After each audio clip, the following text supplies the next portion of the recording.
Torah time! The weekly portion. What's it all about? It really means something.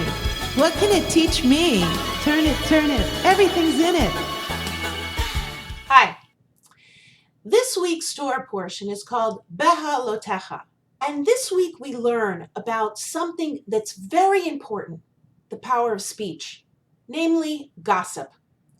On Yom Kippur, we recite a prayer called Al Chet. It's like a Jewish confessional, or listing out our wrongdoings.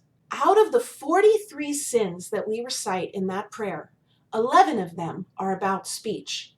How we speak to one another in Judaism is very important.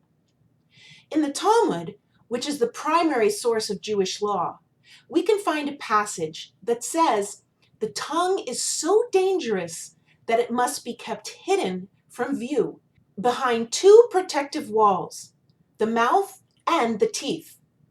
This is to prevent us from misusing it. In this portion, we read about siblings, Moses, Aaron, and Miriam.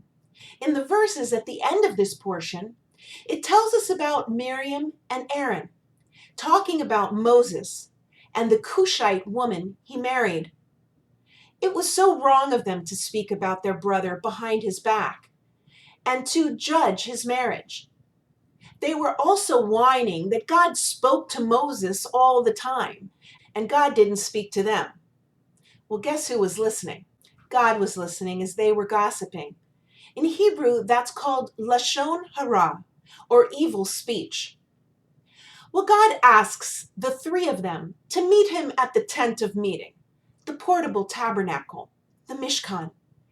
And basically what happens is Miriam is stricken with a serious skin problem, kind of like leprosy, and she has to leave the camp for 7 days. Another thing we learn is that we absolutely cannot say false things about someone else. But in addition, we can't even talk about something that's true. Here's a little Hasidic story to illustrate the harm that gossip does. A man went around his community telling malicious lies about the rabbi. Later, he realized the wrong he had done and began to feel so terrible about it. He went to the rabbi and begged for the rabbi's forgiveness, saying that he would do anything he could to make amends.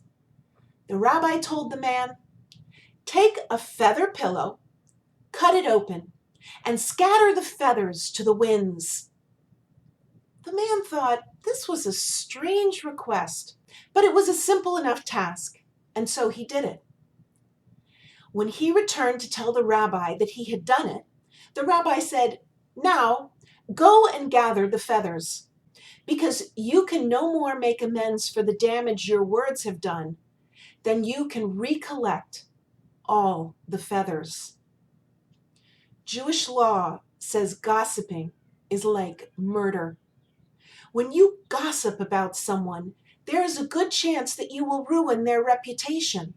And in Judaism, our reputation, or in other words, our name, is something we hold in high respect. In the Ethics of the Fathers, or Pirkei Avot, we read about the 3 crowns of great achievement: the crown of Torah, the crown of priesthood, and the crown of kingdom. It goes on to say that the crown of a good name is better than all of them. Here are some more examples of what we are not allowed to say. We're not supposed to call someone an embarrassing name. We're not supposed to ask a storekeeper the price of something that we have no intention of buying. And you're not even supposed to give someone a compliment if you don't mean it. Wow. These are some laws of speech that are super important if we want to live a good Jewish life. We are taught that when someone is speaking gossip, it hurts 3 people: the person who is speaking the gossip, the person who is listening, and the person who is being talked about. Let's resist the temptation to speak lashon hara and practice healthy speech. In this way, we can elevate our moment-to-moment lives and make them holy. That's our Torah time for today. Shalom. Torah time! The weekly portion. What's it all about? It really means something. What can it teach me? Turn it, everything's in it.